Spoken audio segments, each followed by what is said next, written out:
Week in a little while. How do you guys come out of that, and how do you kind of, reset yourselves going into this week?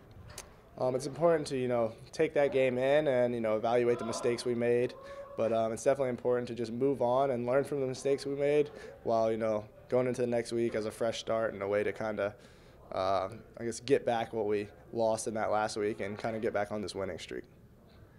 Yeah, BC. How do you guys kind of go into this game? I mean, it's new being to you guys so far. Being bowl eligible already, and you're kind of playing for position now. I mean, against another team that's kind of doing the same thing. I mean, how do you kind of view this game? It's important to just really keep it simple this week.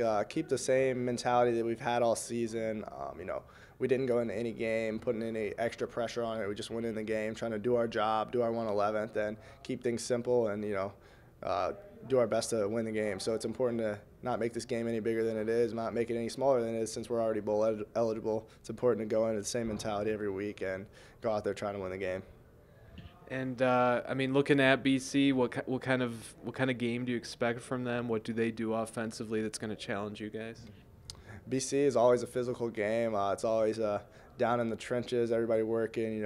Hard hitters. They've got a great running back who does a really good job for them. So it's going to be on us as a defense to try to contain what he can do and just really getting downhill and matching their physicality all game. It'll be second straight week outside in the cold.